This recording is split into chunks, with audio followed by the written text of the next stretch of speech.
Hello everyone, ഞാൻ Jyothika Nitin. Talk with ജോയുടെ പുതിയൊരു എപ്പിസോഡിലേക്ക് എല്ലാവർക്കും സ്വാഗതം. അപ്പം ടോക്ക് വിത്ത് ജോയിൽ യൂഷ്വലി പല മേഖലകളിലുള്ള ആൾക്കാർ വരാറുണ്ട് ഗസ്റ്റായിട്ട്.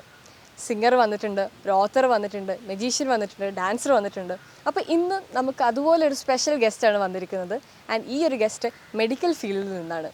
So she is an ayurvedic doctor and also an entrepreneur. So let me welcome doctor Seetha Chandran. Hi ma'am. Hi. സുഖാണോ? സുഖം. അപ്പോൾ ഡോക്ടർ സീതാ ചന്ദ്രനാണ് ഇപ്പോൾ എൻ്റെ കൂടെ ഇരിക്കുന്നത്. She is a founder, CEO and also the chief physician of doctor Seetha's Niramayam ആയുർഗ്രാമം.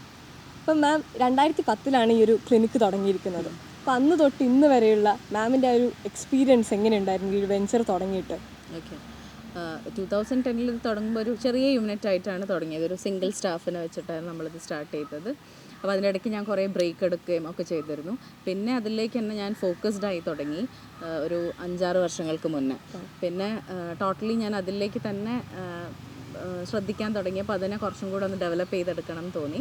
അങ്ങനെയാണ് നമ്മളൊരു പുതിയ റീഓപ്പണിങ് ചെയ്യുന്നത്. റീഓപ്പണിങ് ചെയ്ത് ഇപ്പോൾ കുറച്ചധികം സ്റ്റാഫുകളൊക്കെ ആയിട്ട് നല്ല രീതിയിൽ മുന്നോട്ടേക്ക് പോകുന്നു. അപ്പം ഇതിൻ്റെ പേര് നിരാമയം, ആ ഒരു യുണീക്ക് ആയിട്ടുള്ളൊരു പേരാണ്, നിരാമയം ആയുർഗ്രാമം. അപ്പോൾ ആ പേരിന് പിന്നിൽ എന്തെങ്കിലും ഒരു കഥ ഉണ്ടാവില്ലേ? മറ്റൊന്നുമല്ല, ആമയം എന്ന് പറഞ്ഞാൽ രോഗം എന്നാണ് അർത്ഥം. അപ്പോൾ നിരാമയ, രോഗവിമുക്തമായിട്ടുള്ള ഒരു ഗ്രാമം, ആയുർവേദത്തിലൂടെ രോഗവിമുക്തമായ ഒരു ഗ്രാമം ഉണ്ടാക്കിയെടുക്കുക എന്നുള്ളൊരു വിഷനോട് കൂടിയാണ് നമ്മൾ ഈ ഒരു സ്ഥാപനം തുടങ്ങുന്നതും ഈ പേരിട്ടതും ഒക്കെ. അത് നല്ലൊരു തോട്ടാണ്. അപ്പം മാം ഇവിടെ നൽകുന്ന സർവീസസ് എന്തൊക്കെയാണ് ഈ ഒരു ക്ലിനിക്കിൽ നിന്ന്? നമ്മളുടെ ഒരു സർവീസസിൻ്റെ സ്പെഷ്യാലിറ്റി എന്ന് പറയുന്നത്, നമ്മൾ ഏതൊരു വ്യക്തിയും നമ്മൾ ഒരു അസുഖങ്ങൾക്ക് വേണ്ടിയോ അല്ലെങ്കിൽ ചിലപ്പോൾ ഒരു വെൽനെസ്സിന് വേണ്ടിയിട്ടൊക്കെ ആയിരിക്കും നമ്മൾ അപ്രോച്ച് ചെയ്യാം. അപ്പോൾ അൾട്ടിമേറ്റ്ലി നമ്മൾ അതിനെ ഒരു ഫിസിക്കലി മാത്രമല്ല നമ്മൾ അയാളെ ആ ഒരു വ്യക്തിയെ നോക്കിക്കാണുന്നത്, ഫിസിക്കലി അതേപോലെ മെൻ്റലി നമ്മളൊരു മൈൻഡ് ആൻഡ് ബോഡിയെ ഒരുമിച്ച് ചികിത്സിച്ച് ആണ് അവർക്കൊരു സർവീസസ് നമ്മൾ കൊടുക്കുന്നത്. നമ്മൾ മെയിനായിട്ട് ഫോക്കസ് ചെയ്തിരിക്കുന്നത് ചൈൽഡ് കെയർ, പിന്നെ പ്രീമെറൈറ്റൽ, പോസ്റ്റ് മെറൈറ്റൽ കൗൺസിലിംഗ്, പിന്നെ postmortem care, pregnancy care, postmortem care, പിന്നെ സൈക്കോളജിക്കൽ ഇഷ്യൂസ്, ഇതൊക്കെയാണ് പ്രധാനമായിട്ടും നമ്മൾ ഫോക്കസ് ചെയ്തിരിക്കുന്നത്. പ്രായഭേദമന്യേ ഏതൊരാൾക്ക് വേണ്ടിയും ഈ ഒരു ക്ലിനിക്ക് ഓപ്പൺ ആണ്. ഓക്കെ. അപ്പോൾ മാം ഇപ്പോൾ പറഞ്ഞ സർവീസസ് തന്നെ നമുക്ക് കുറച്ച് ഡീറ്റെയിൽ ആയിട്ട് തുടങ്ങാം. അപ്പോൾ മാം ഇപ്പോൾ പറഞ്ഞതിൽ ഒരു സ്ത്രീനെ നമ്മൾ ഒരു ഫ്രം പ്രീമാരിറ്റൽ തൊട്ടിട്ട് നമ്മൾ ഒരു പോസ്റ്റ് പാർട്ടം ആ ഒരു സ്റ്റേജിലേക്ക് കംപ്ലീറ്റ് ആയിട്ട്, ഈവൻ ഫാമിലി ആയി കഴിഞ്ഞിട്ട് പോലും ഒരു സ്ത്രീനെ നല്ല രീതിയിൽ വെൽനസ് ചെയ്യാൻ പറ്റുന്ന ഒരു പ്രോഗ്രാമാണ് ഇപ്പം മാം പറഞ്ഞിരിക്കുന്നത്. അപ്പോൾ ഈ പ്രീമാരിറ്റൽ കൗൺസിലിങ്ങും പോസ്റ്റ് മാരിറ്റൽ കൗൺസിലിങ്ങിനെ പറ്റിയിട്ടൊക്കെ കേട്ടിട്ടുണ്ട്. അപ്പോൾ അതിനെ പറ്റിയിട്ട് മാമിനൊന്ന് പറയാമോ? നമ്മൾ മെയിനായിട്ടുള്ള സർവീസസ് ഇതിൽ വരുന്നത് premarital counselling, pre conceptional care, pregnancy care, postmortem care, ഇങ്ങനെ 4 ഫേസസ് ആയിട്ടാണ്. അതിൽ പ്രീമെറൈറ്റൽ കൗൺസിലിംഗ് ഇപ്പോഴും എക്സിസ്റ്റിംഗ് ആണ്, പക്ഷേ അത് ചില കമ്മ്യൂണിറ്റീസിൽ മാത്രമേ ആളുകൾ ഫോളോ ചെയ്യുന്നുള്ളൂ. പക്ഷേ എനിക്ക് തോന്നുന്നു അത് എല്ലാവരും അതിലൂടെ ഒന്ന് കടന്നു പോയി കഴിഞ്ഞാൽ തന്നെ നമുക്ക് ഒരു പരിധി വരെ ഈ കുടുംബ പ്രശ്നങ്ങളൊക്കെ നമുക്ക് ഒഴിവാക്കാൻ പറ്റും. കാരണം ഈ ഒരു നമ്മളുടെ ഒരു കൾച്ചറൽ ബാക്ക്ഗ്രൗണ്ട് വെച്ചിട്ടാകുമ്പം നമ്മൾ സ്ത്രീകൾ കൂടുതലായിട്ടും വിവാഹശേഷം വേറൊരു വ്യത്യസ്തമായിട്ടുള്ളൊരു ജീവിത രീതിയാണ് നമ്മൾ തുടരുന്നത്, അല്ലേ? എൻ്റെ വളരെ വ്യത്യസ്തമായിട്ടുള്ള കാഴ്ചപ്പാടുകളും രീതികളുള്ള ആളുകൾ, അവരോടൊപ്പം നമ്മൾ അഡ്ജസ്റ്റ് ചെയ്യാൻ വേണ്ടിയിട്ട് നമ്മൾ നോക്കും. അതായത് നമ്മൾ അഡ്ജസ്റ്റ് ചെയ്യാൻ നിർബന്ധിതരാവുകയാണ് ചെയ്യുന്നത്. അപ്പോൾ അത് പലപ്പോഴും സ്ത്രീകൾക്ക് മാനസികമായിട്ട് വളരെ ബുദ്ധിമുട്ടുകൾ ഉണ്ടാക്കാറുണ്ട്. പിന്നീട് അത് കുടുംബ പ്രശ്നങ്ങളിലേക്ക് എത്തും, ചിലപ്പോൾ അത് സൂയിസൈഡിലേക്ക് എത്തും, അല്ലെങ്കിൽ ഇപ്പോൾ അത് വളരെ കോമൺ ആയിട്ടുള്ളൊരു ഇഷ്യൂ ആണ്. അപ്പോൾ ഇതിൻ്റെയൊക്കെ ഒരു പ്രധാനപ്പെട്ട കാരണം എന്ന് പറഞ്ഞാൽ, നമുക്കതിനെക്കുറിച്ച് ആരെ നമ്മൾ തിരഞ്ഞെടുക്കണം, ഒരു സ്വാതന്ത്ര്യം പലപ്പോഴും ഉണ്ടാവാറില്ല. പക്ഷെ ആ ഒരു ബോൾഡ്നെസ് ആൾക്കില്ല എന്നുള്ളതാണ് മെയിനായിട്ട്. ആരാണ് കറക്റ്റായിട്ടുള്ളൊരു പാർട്ട്ണർ, ആരാണ്, അല്ലെങ്കിൽ ഇതിനെക്കുറിച്ചൊരു മാരേജ് എന്ന് പറയുന്ന ഈ ഒരു ഇതിനെക്കുറിച്ചൊരു വ്യക്തമായ കാഴ്ചപ്പാട് ഇല്ലാത്തൊരവസ്ഥ. ഇത് കഴിഞ്ഞാൽ എങ്ങനെയാണ്, ഇതിൻ്റെ ഒരു ഇൻസൈറ്റ് പ്രോപ്പറായിട്ടില്ല. അപ്പോൾ അതുകൊണ്ട് തന്നെ കല്യാണം കഴിഞ്ഞ് കഴിഞ്ഞാൽ പലപ്പോഴും കൺഫ്യൂസ്ഡ് ആണ്. നമ്മൾ വിചാരിച്ച ഞാൻ എക്സ്പെക്ട് ചെയ്ത പോലെ അല്ലല്ലോ ലൈഫ്, ഇത് എൻ്റെ കയ്യിൽ ഡിഫറെൻ്റ് ആണല്ലോ. അപ്പോൾ എൻ്റെ വീട്ടിൽ അയാളുടെ ജീവിത രീതിയും ഒന്നും ആയിരിക്കില്ല പിന്നെ മുന്നോട്ടേക്ക് നമ്മൾ പോകുമ്പം. അപ്പോൾ അത് ആൾക്ക് വല്ലാത്തൊരു മാനസികമായിട്ടുള്ളൊരു ബുദ്ധിമുട്ടുണ്ടാക്കും. പിന്നെ അങ്ങോട്ടേക്ക് അതൊരു ഫാമിലി ഇഷ്യൂസ് ആവും, അതൊക്കെയാണ്. അപ്പോൾ ഇതിനെ നമ്മൾ ആളെ പ്രിപ്പയർഡ് ആക്കുക എന്നുള്ളതാണ്. സ്ത്രീയെയും പുരുഷനെയും ഒരേപോലെ നമ്മൾ പ്രിപ്പയർ ചെയ്യും. അപ്പോൾ അതിന് വേണ്ടിയിട്ടാണ് ഈ ഒരു പ്രീമെറൈറ്റൽ കൗൺസിലിംഗ് ചെയ്യുന്നത്. പിന്നെ ഈ പോസ്റ്റ് മെറൈറ്റൽ, ഇപ്പോൾ പ്രീ കൺസെപ്ഷണൽ കെയറിനെ കുറിച്ച് ചോദിച്ചല്ലോ. പോസ്റ്റ് മെറൈറ്റൽ നമ്മൾ പല ഫേസസിലും ചെയ്യാറുണ്ട്. കല്യാണം കഴിഞ്ഞ ഉടനെ ആളുകൾ വരാറുണ്ട്, അല്ലാതെ പിന്നെ ഇപ്പോൾ 50s-ലുള്ളവരും 30s-ലുള്ളവരും ഒക്കെ വരാറുണ്ട്. അപ്പം ഈ പ്രീ കൺസെപ്ഷണൽ കെയർ ആയിട്ട് നമ്മൾ ചെയ്യുക എങ്ങനെയാണെന്ന് വെച്ച് കഴിഞ്ഞാൽ, ഈ ഗർഭധാരണത്തിന് വേണ്ടി തയ്യാറെടുക്കുന്ന സ്ത്രീകൾ അവർക്ക് വേണ്ടിയിട്ടാണ് നമ്മൾ ഇത് ചെയ്യുന്നത്. അപ്പോൾ അത് ചിലപ്പോൾ പുരുഷന്മാർക്കും നമ്മൾ ചെയ്യും, സ്ത്രീകൾക്കും നമ്മൾ ചെയ്യും. കാരണം സ്ത്രീകളുടെ ആരോഗ്യം ഒരു പരിധിവരെ പുരുഷന്മാരിൽ നിക്ഷിപ്തമാണ്. അപ്പം ഇത് ഈ ഒരു പ്രീ കൺസെപ്ഷണൽ കെയർ എന്ന് പറയുന്നത് നമുക്കൊന്നും വലിയൊരു പരിചയവും ഇല്ല, ആരും അതിനെക്കുറിച്ച് ഒട്ടും ഫോക്കസ്ഡും അല്ല. അതിൻ്റെ ഒരു പ്രാധാന്യത്തെക്കുറിച്ച് ആർക്കും അറിയാം. എല്ലാവരും ഗർഭിണി ആയിക്കഴിഞ്ഞാൽ ഒരുപാട് ശുശ്രൂഷകളൊക്കെ കൊടുക്കും, സ്ത്രീകൾക്ക് കൊടുക്കും. പിന്നെ പ്രസവിച്ച് കഴിഞ്ഞാലും നമ്മൾ ശുശ്രൂഷകൾ ചെയ്യാറുണ്ട് നമ്മളുടെ ഈ കേരളത്തിലൊക്കെ. പക്ഷേ ഗർഭിണിയാവാൻ തയ്യാറെടുക്കുന്നവർക്ക് ഇപ്പോൾ എന്തിനാ ഇത്രയും? അപ്പോൾ ഇന്നത്തെ നമ്മൾ ഇൻഫെർട്ടിലിറ്റി സെൻറ്റേഴ്സൊക്കെ ഇത്രയും കൂടാനുള്ള കാരണം, അബോർഷൻസ് ഇത്രയും കൂടാനുള്ള കാരണം ആ ഒരു പ്രോപ്പറായിട്ടുള്ളൊരു പ്രീ കൺസെപ്ഷണൽ കെയർ ഇല്ല എന്നുള്ളത് തന്നെയാണ്. പ്രധാനമായിട്ടും എനിക്ക് തോന്നാറുണ്ട് ഈ സ്ട്രെസ്സാണ് ഇതിനൊക്കെ മെയിനായിട്ടുള്ള ഇത്തരത്തിലുള്ള അബോർഷൻസ് വരാനും അതേപോലെ ഇൻഫെർട്ടിലിറ്റി ഇഷ്യൂസിനൊക്കെ പ്രധാനപ്പെട്ട ഒരു കാരണം. അപ്പോൾ ഒരു മെൻ്റൽ വെൽനെസ് കൊടുക്കുക എന്നുള്ളതാണ് ഈ ഒരു പ്രീ കൺസെപ്ഷണൽ കെയറിൻ്റെ പ്രധാനപ്പെട്ട ഒരു ഉദ്ദേശം. അപ്പോൾ അവരെ സ്മൃതി മെഡിറ്റേഷൻ കൗൺസിലിംഗ് ആണ് നമ്മളതിന് ചെയ്യുന്നത്. അത് ചെയ്ത് അവരെ സ്ട്രെസ് ഫ്രീ ആക്കുക, എന്തെങ്കിലും ഫാമിലി ഇഷ്യൂസൊക്കെ ഉണ്ടെങ്കിൽ അതിനൊക്കെ ഒന്ന് റിസോൾവ് ചെയ്ത് രണ്ടുപേരെയും സെറ്റിലാക്കി ഈ ഒരു നെക്സ്റ്റ് സ്റ്റേജിലേക്ക്, അതായത് ഈ ഒരു ഗർഭധാരണത്തിന് വേണ്ടി അവരെ തയ്യാറെടുക്കുക. രണ്ടുപേരും സ്ട്രെസ് ഫ്രീ ആവണം, എന്നാൽ മാത്രമേ ആൾക്ക് പിന്നെ ഗർഭം ധരിക്കാനുള്ള ഒരു സിറ്റുവേഷൻ അവിടെ ഉണ്ടാവുള്ളൂ. അപ്പോൾ അതിന് മെൻ്റൽ വെൽനെസ്.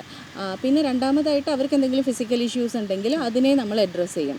അത് മെഡിസിൻസിലൂടെ അല്ലെങ്കിൽ പഞ്ചകർമ്മ ട്രീറ്റ്മെൻറ്റ്സിലൂടെ നമ്മൾ അഡ്രസ്സ് ചെയ്യും. അപ്പോൾ മൈൻഡ് ആൻഡ് ബോഡി നമ്മൾ ഫിറ്റ് ആക്കി കഴിഞ്ഞാൽ മെൻ്റലി ആൻഡ് ഫിസിക്കലി വളരെ ഹെൽത്തി ആയിട്ടുള്ളൊരു ബേബി ആയിരിക്കും നമുക്ക് എന്താ പറയുക ജന്മം നൽകാൻ പറ്റുന്നത്. അപ്പോൾ അതാണ് അവിടുത്തെ ഒരു പ്രീ കൺസെപ്ഷണൽ കെയറിൻ്റെ ഏറ്റവും importance. Both mental and physical wellness ആണ് പ്രീ കൺസെപ്ഷണൽ കെയറിൽ വരുന്നത്. തീർച്ചയായിട്ടും. ഓക്കെ മാം, അപ്പം അടുത്തത് പ്രീ കൺസെപ്ഷൻ കഴിഞ്ഞാൽ പിന്നെ അടുത്തത് പ്രഗ്നൻസി ആണ്. ഇന്നത്തെ ഒരു സാഹചര്യത്തിൽ ഈവൻ നമ്മുടെ ഫുഡ് പോലും പല രീതിയിൽ നമ്മൾ മാറിയിരിക്കുകയാണ്. ഇപ്പം ജങ്ക് ഫുഡുമായിട്ട് എഡിക്റ്റഡ് ആയിരിക്കുകയാണ്. അപ്പം നമ്മളുടെ ഒരു വുമൺ ലൈക്ക് അവർ കുറേ ലൈഫ് സ്റ്റൈലിലും അതുപോലെ തന്നെ ഡയറ്റിലും ഇഷ്ടംപോലെ ചേഞ്ചസ് വരുത്താനുണ്ട്. അപ്പം മാമിൻ്റെ ഈ ക്ലിനിക്കിനെ നമ്മൾ സമീപിച്ചാൽ പ്രഗ്നൻസി കെയർ എന്നുള്ള രീതിയിൽ എങ്ങനെയായിരിക്കും ഡയറ്റിലൊക്കെ ചേഞ്ചസ് വരുത്തുക? ഓക്കെ, പ്രഗ്നൻസി കെയറിൽ നമ്മൾ ഡയറ്റ് ചേഞ്ചസ് നമ്മൾ ക്ലാസിക്സിൽ ആയുർവേദ ക്ലാസിക്സിൽ പറഞ്ഞ പോലെ തന്നെ ഒരു മാസാനുമാസികമായിട്ടുള്ളൊരു ഡയറ്റ് ചാർട്ട് നമ്മൾ ടെക്സ്റ്റ് ബുക്കിൽ പറയുന്നുണ്ട്. ആ ഒരു ഡയറ്റ് ചാർട്ടിനെ ബേസ് ചെയ്തിട്ടാണ് നമ്മൾ അവർക്ക് അഡ്വൈസ് ചെയ്യാറ്. അത് മിൽക്ക് അല്ലെങ്കിൽ ചില മെഡിസിൻസ് ഇട്ട് പ്രോസസ്സ് ചെയ്തിട്ടുള്ള മിൽക്ക്, ഗീ അതൊക്കെ ആയിരിക്കും ബേസിക്കലി ഉണ്ടാവുക. അപ്പോൾ ആ ഒരു ഡയറ്റ് ചാർട്ട് എന്ന് പറയുന്നത് ഒരു പ്രഗ്നൻസി പീരീഡിൽ ഓരോ ഫേസസിലും ഈ ലേഡിയുടെ ബോഡിയിൽ ഒരുപാട് ചേഞ്ചസ് വരും അല്ലേ. അപ്പം ആ ഒരു ചേഞ്ചസിനെ നെഗറ്റീവായിട്ട് ആൾക്കുണ്ടാകുന്ന ബുദ്ധിമുട്ടുകൾ ഇല്ലാതാക്കാനും അതേസമയം തന്നെ ഇനീഷ്യൽ ഫേസസിൽ ആദ്യത്തെ ഫസ്റ്റ് ട്രൈമസ്റ്റർ സെക്കൻഡ് ട്രൈമസ്റ്ററിൽ ആദ്യത്തെ 6 മാസത്തിലൊക്കെ അബോർഷൻ കുറയ്ക്കുക, അബോർഷൻ്റെ സാധ്യത കുറയ്ക്കുക. പിന്നെ അവസാന മാസങ്ങളിൽ ലാസ്റ്റ് ട്രൈമസ്റ്ററിലൊക്കെ പിന്നെ സുഖപ്രസവം, മസിൽസൊക്കെ റിലാക്സ് ചെയ്ത് സുഖപ്രസവത്തിന് വേണ്ടി ആളെ തയ്യാറെടുക്കാനുള്ള ഹെൽപ്പ് ചെയ്യുക, അതിനൊക്കെ വേണ്ടിയിട്ടുള്ളതാണ് ഈ ഒരു ഡയറ്റ് ചാർട്ട് എന്ന് പറയുന്നത്. അപ്പോൾ ആ ഒരു ഡയറ്റ് ചാർട്ട് നമ്മൾ അവരുടെ ഇതിപ്പം എല്ലാവർക്കും കോമൺ ആയിട്ടായിരിക്കില്ല ഈ ഒരു ഡയറ്റ് ചാർട്ട് എല്ലാവർക്കും എടുത്ത് ഉപയോഗിക്കാവുന്നതല്ല. കാരണം ചില ആൾക്കാർക്ക് ഹൈപ്പർ ടെൻഷൻ്റെ ഇഷ്യൂസ് ഉണ്ടാവും, ചില ആൾക്കാർക്ക് ഡയബറ്റിസ് ഉണ്ടാവും. അപ്പം ഓരോ രോഗിയെയും അല്ലെങ്കിൽ ഓരോ പ്രഗ്നന്റ് ലേഡീനെയും നമ്മൾ കസ്റ്റമൈസ് ചെയ്തുകൊണ്ടായിരിക്കും നമ്മൾ അവർക്ക് ട്രീറ്റ്മെൻറ്റ് കൊടുക്കുന്നുണ്ട്. Customisable diet. അതെ തീർച്ചയായിട്ടും. അങ്ങനെ ഒരു ഡയറ്റ് ചാർട്ടാണ് നമ്മൾ അവർക്ക് കൊടുക്കാറ്. ഇതോടൊപ്പം തന്നെ നമ്മൾ ആദ്യത്തെ ബിഫോർ 8 months ആണെങ്കിൽ നമ്മൾ അതിൻ്റെ ട്രീറ്റ്മെൻറ്റ് ഡിഫറെൻ്റ് ആയിരിക്കും. ആഫ്റ്റർ 8 months ചില പഞ്ചകർമ്മ ട്രീറ്റ്മെൻറ്റ്സ്, വസ്തി തുടങ്ങിയ പഞ്ചകർമ്മ ട്രീറ്റ്മെൻറ്റ്സും കാര്യങ്ങളും, അതേപോലെ സ്ട്രെസ് റിലീവിങ് ആയിട്ടുള്ള ചില ചക്രധാര തുടങ്ങിയ ട്രീറ്റ്മെൻറ്റ്സൊക്കെ നമ്മളിവിടെ ചെയ്യാറുണ്ട്. ഇതോടൊപ്പം സ്മൃതി മെഡിറ്റേഷൻ കൊടുത്തിട്ട് ആളെ സ്ട്രെസ് ഫ്രീ ആക്കുക. ഇതൊക്കെയാണ് ഒരു പ്രഗ്നൻസി കെയർ എന്നുള്ള രീതിയിൽ മെയിനായിട്ട് ചെയ്യുന്നത്. അപ്പോൾ മാം, നമ്മൾ പ്രീ കൺസെപ്ഷൻ കഴിഞ്ഞു, അതുപോലെ തന്നെ പ്രഗ്നൻസി കഴിഞ്ഞു. ഇനി അടുത്തതെന്ന് പറയുന്നത് പ്രസവത്തിന് ശേഷം, അതായത് പോസ്റ്റ് പാർട്ടം എന്നാണ് അതിനൊരു ടേം എന്ന് പറയുന്നത്. പക്ഷെ നമുക്ക് എല്ലാവർക്കും കോമൺ ആയിട്ടുള്ളൊരു പേര് എന്ന് പറയുന്നത് പ്രസവ ശുശ്രൂഷ എന്നാണ്. അപ്പം പോസ്റ്റ് പാർട്ടം എന്നുള്ള പേര് തന്നെ ഈ അടുത്താണ് ആക്ച്വലി കുറേ ഇൻഫ്ലുവൻസേഴ്സും കാര്യങ്ങളും ഇതുപോലുള്ള ക്ലിനിക്സൊക്കെ നല്ല രീതിയിൽ കോമൺ ആയി വന്നപ്പോഴാണ് ഈ ഒരു ടേം തന്നെ വളരെയധികം കോമൺ ആയി വന്നത്. അതിനു മുന്നേ നമ്മളെപ്പോഴും ഒരു പ്രസവിച്ച് കഴിഞ്ഞിട്ടുള്ള ഒരു ലേഡി നമ്മളുടെ ഒരു വീട്ടിലുണ്ടെങ്കിൽ നമ്മൾ പുറത്തുനിന്നൊരു ലേഡീനെ വിളിച്ചിട്ട് നമ്മളവരെ ഈ കുളിപ്പിക്കാനും കാര്യങ്ങളൊക്കെയാണ് നമ്മൾ വിളിക്കാറ്. പക്ഷെ ഇപ്പം അത് പോസ്റ്റ് പാർട്ടം സെൻറ്റേഴ്സ്, ലൈക്ക് അതിന് കെയർ കൊടുക്കുന്ന സെൻറ്റേഴ്സ് വന്നിട്ടുണ്ട്. അപ്പം അതിൽ നിന്ന് എത്രത്തോളം വ്യത്യാസമുണ്ട്, ആൻഡ് മറ്റുള്ള സെൻറ്റേഴ്സിൽ നിന്നും മാമിൻ്റെ സെൻറ്ററിൽ എന്തൊക്കെ വ്യത്യാസപ്പെട്ടിരിക്കുന്നു? ഇപ്പം ജ്യോതി പറഞ്ഞ പോലെ ഇവിടെ പൊതുവെ ആളുകൾക്കൊരു ധാരണയുണ്ട്. ഇപ്പം ഒരു സ്ത്രീകളെ വിളിച്ച് പിന്നെ കുളിപ്പിക്കുകയൊക്കെ ചെയ്ത് പിന്നെ അവർ തന്നെ മരുന്നൊക്കെ ഉണ്ടാക്കി തരും. അപ്പം അവർക്ക് കുറച്ചുകൂടെ കംഫർട്ടബിൾ ആയിരിക്കും വീട്ടിൽ തന്നെ ചെയ്യുന്നത്. അപ്പോൾ അതുപോലെ എന്തിനാണ് ഈ ഒരു ഡോക്ടേഴ്സിനൊക്കെ പോയി കണ്ട് പിന്നെ അതിൻ്റെയൊക്കെ ആവശ്യമുണ്ടോ എന്ന് പലരും ചിന്തിക്കുന്നുണ്ടാവും. ഇത് പോരെ, അവർ ഉണ്ടാക്കി തരുന്ന മരുന്ന് പോരെ. ശരിക്കും ഒരു പോസ്റ്റ്മോർട്ടം കെയർ അല്ലെങ്കിൽ പ്രസവ ശുശ്രൂഷ അത്രയും ഒരു പ്രാധാന്യം വരാനുള്ള കാരണം എന്ന് പറഞ്ഞു കഴിഞ്ഞാൽ ഈ ഒരു ഗർഭാവസ്ഥ അല്ലെങ്കിൽ പ്രസവത്തോടൊപ്പം സ്ത്രീയുടെ ശരീരത്തിൽ ഒരുപാട് മാറ്റങ്ങൾ സംഭവിക്കുന്നുണ്ട്. മസിൽസൊക്കെ ആകെ വല്ലാതെ അയഞ്ഞു തൂങ്ങുക, അതായത്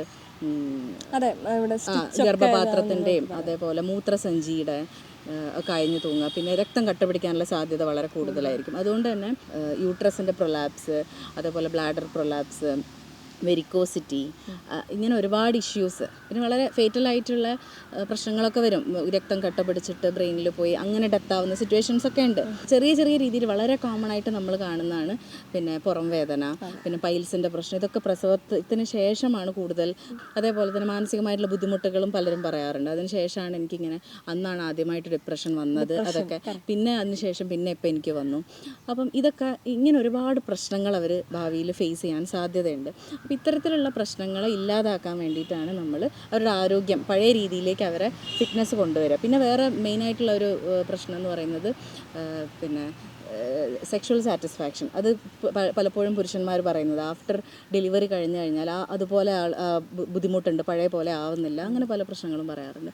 അപ്പോൾ ഇതിൽ എല്ലാ രീതിയിലും ആളെ പഴയ രീതിയിൽ ഫിറ്റാക്കി എടുക്കുക എന്നുള്ളതാണ് ഈ ഒരു പോസ്റ്റ്മോർട്ടം അല്ലെങ്കിൽ പ്രസവ ശുശ്രൂഷ കൊണ്ട് നമ്മൾ ഉദ്ദേശിക്കുന്നത്. അപ്പോൾ ഇതിനെ നമ്മൾ ഒന്നും അറിയാത്ത ഒരു സ്ത്രീയെ വിളിച്ചു വരുത്തി കുറച്ച് തടവി, കോമൺ ആയിട്ട് അവരെല്ലാവർക്കും കൊടുക്കുന്ന കുറച്ച് കൂട്ടുകളുണ്ടാകും. അത് ചിലപ്പോൾ അത് കഴിക്കാൻ പാടില്ലായിരിക്കും അവർക്ക്. ചിലപ്പം കൊളസ്ട്രോൾ ഉള്ള ആളായിരിക്കും, ഹൈപ്പർ ടെൻഷൻ ഉള്ള ആളായിരിക്കും, BP-യുടെ പ്രശ്നമുള്ളവരായിരിക്കും. അപ്പം അത് കൊടുക്കുന്നതിൽ അതിൽ യാതൊരു അർത്ഥവുമില്ല. അത് അവർക്ക് പോസിറ്റീവായിട്ടും നെഗറ്റീവായിട്ടും ചിലപ്പം റിസൾട്ട് ഉണ്ടാക്കാം. അപ്പോൾ അതുകൊണ്ട് തന്നെയാണ് ഒരു ഡോക്ടർ കൺസൾട്ടേഷനിൽ തന്നെ അനുയോജ്യമായിട്ടുള്ള ചികിത്സ കൊടുക്കണം എന്ന് പറയുന്നത്. അപ്പോൾ നമ്മളിവിടെ ഇപ്പോൾ നേരത്തെ പറഞ്ഞ പോലെ തന്നെ അവരുടെ സ്ട്രെസ്സ് കുറയും. പോസ്റ്റ്മോർട്ടം ഡിപ്രഷനും ആങ്സൈറ്റിയും വളരെ കൂടുതലാണ്. കാരണം പുതിയൊരു ഓൾറെഡി സ്റ്റിച്ചിൻ്റെ വേദന, ഇതുമായിട്ട് ബന്ധപ്പെട്ട ഒരു ഹോർമോണൽ ചേഞ്ചസ് ഒക്കെ അവർക്കുണ്ടാവും. അതോടൊപ്പം തന്നെ സ്ലീപ്പ് വേരിയേഷൻസ് ഉണ്ടാവും. അപ്പം മാനസികമായിട്ടുള്ള ഒരുപാട് ബുദ്ധിമുട്ടുകൾ അവർക്ക് ആ സമയത്ത് ഉണ്ടാവാൻ സാധ്യത കൂടുതലാണ്. ഇത് ചിലപ്പം ആദ്യത്തെ പ്രസവത്തിന് വലിയ പ്രശ്നം ഉണ്ടാവില്ല, സെക്കൻഡ് ഡെലിവറിക്കായിരിക്കും ഈ ഡിപ്രഷനൊക്കെ ചിലപ്പോൾ വരിക. അത് ചിലപ്പോൾ ഫാമിലി ഇഷ്യൂസുമായിട്ട് കണക്റ്റഡ് ആയിരിക്കും. അപ്പോൾ ഇതൊന്നും ആരും അത്ര ശ്രദ്ധിക്കില്ല. അതിപ്പം ഉറങ്ങാത്തതിൻ്റെ ആയിരിക്കും, അല്ലെങ്കിൽ ഇപ്പോൾ കുട്ടി വന്നതിൻ്റെ ആയിരിക്കും, അങ്ങനെയൊക്കെ അത്രയും തള്ളിക്കളയും. അപ്പം ഈ ഒരു ഡിപ്രഷനിലൂടെയാണ് ഈ അമ്മ കടന്നു പോകുന്നത് എന്നുള്ളത് പലപ്പോഴും ആരും നോട്ട് ചെയ്യുക പോലും അവർക്ക് വേണ്ട ഒരു സപ്പോർട്ട് കൊടുക്കാറുമില്ല. അപ്പോൾ ഇങ്ങനൊരു അവസ്ഥ നിലനിൽക്കുന്നുണ്ട്. അപ്പം ഇതിനെ രണ്ടിനെയും, അതായത് ഇവരുടെ ഫിറ്റ്നസ് തിരിച്ചു കൊണ്ടുവരും, ഫിസിക്കലി ഫിറ്റാക്കുക, അതേപോലെ മെൻ്റലി അവരെ ഫിറ്റാക്കുക. അപ്പം അതുവഴി എന്താ പറയുക, ബേബിക്കായിരിക്കും ഏറ്റവും കൂടുതൽ അതിനൊരു ബെനിഫിറ്റ് കിട്ടുന്നതെന്ന് തോന്നുന്നു. അപ്പം ഒരു ഫാമിലി ഇഷ്യൂസിനെ പറ്റി ജസ്റ്റ് ഒന്ന് പറഞ്ഞു. അപ്പം ഒരു ഫാമിലിയുടെയും ഹസ്ബൻഡിൻ്റെയും റോള് എത്രത്തോളമാണ് ഈ ഒരു പോസ്റ്റ്മോർട്ടം ഫേസിൽ? കാരണം ആ ഒരു വുമണിനെ, ഒരു പ്രഗ്നൻറ്റ് ലേഡി, ഒരു പ്രഗ്നൻസി കഴിഞ്ഞ് വന്ന ലേഡീനെ അത്രത്തോളം അപ്ലിഫ്റ്റ് ചെയ്യണം, ഒരു ലൈഫിലേക്ക് അവരെ തിരിച്ചു കൊണ്ടുവരണം. അപ്പോൾ ഒരു ഹസ്ബൻഡിൻ്റെയും ഫാമിലിയുടെയും സപ്പോർട്ട് എത്രത്തോളം ആവശ്യമാണ് ഈ ഒരു ഫേസ്? പ്രീ കൺസെപ്ഷണൽ കെയർ ഒക്കെ കൊടുക്കുമ്പോൾ ഇതിനെക്കുറിച്ചൊക്കെ നല്ലൊരു അവർക്ക് കാര്യങ്ങളൊക്കെ പറഞ്ഞു കൊടുക്കും. അപ്പോൾ ഇതിന് ശേഷം ഇങ്ങനെയൊക്കെ ബുദ്ധിമുട്ടുകൾ ഉണ്ടാവാം, എത്രമാത്രം ശ്രദ്ധിക്കണം, അതൊക്കെ അവർക്ക് പറഞ്ഞു കൊടുക്കും. അവരെ അവെയർ ആക്കുക. ഇന്ന സിറ്റുവേഷൻസ് ഒക്കെ നിങ്ങൾക്ക് വരാം. അപ്പോൾ അവർക്ക് കൂടുതലൊരു ധാരണ ഉണ്ടാകുമ്പോൾ തന്നെ അവർക്കൊരു സപ്പോർട്ട് ചെയ്യാൻ പറ്റും. ഇന്നൊരു സിറ്റുവേഷനിലൂടെ കടന്നു പോകുന്നത് ആൾ. അപ്പോൾ ആൾക്ക് ഇങ്ങനെ ഒരു ബുദ്ധിമുട്ടുണ്ടാവും അവർക്ക് അറിയുമ്പം അവരൊരുപാട് കുറ്റപ്പെടുത്തില്ല. മാത്രമല്ല ചിലപ്പം നമ്മൾ കുറേ ഉപദേശിക്കാനാണ്, നിനക്ക് തന്നെ അങ്ങ് ശരിയായാൽ പോരെ, ഇപ്പോൾ ഇത്ര വലിയ പ്രശ്നമുണ്ടോ, നിനക്ക് വേണ്ടതൊക്കെ ഇവിടെ ഉണ്ട്, ഇപ്പോൾ കുഞ്ഞായി, പൈസയ്ക്ക് പൈസയിട്ട്, പിന്നെ ജോലിയുണ്ട്, പിന്നെ ഇപ്പോൾ എന്തിനാണ് ഇങ്ങനെ വിഷമിച്ചിരിക്കുന്നത്, ഇങ്ങനെയൊക്കെ ചോദിക്കുമ്പം ആ ഒരു അവസ്ഥ എന്ന് പറയുന്നത് അവർക്ക് അതിൽ നിന്ന് പുറത്ത് വരാൻ പറ്റാത്തൊരവസ്ഥ. ഇങ്ങനെ കുറേ ഉപദേശങ്ങളും സജഷൻസും കൊടുത്തതുകൊണ്ട് അവർക്ക് അതിൽ നിന്ന് റിക്കവർ ആയിക്കോളും, ആ ചിന്തകൾ അവർക്ക് സ്റ്റോപ്പ് ചെയ്യാൻ പറ്റിക്കോളണമെന്നില്ല. അത് കൂടുതൽ അവരെ മോശം സിറ്റുവേഷനിലേക്ക് പോവുകയാണ് ചെയ്യുക. അപ്പോൾ ഡെഫിനറ്റായിട്ടും അങ്ങനെ ഒരു സിറ്റുവേഷനൊക്കെ വരുമ്പം ഒരു മെഡിക്കൽ ഹെൽപ്പ് കൊടുക്കേണ്ടത് വളരെ അത്യാവശ്യമാണ്.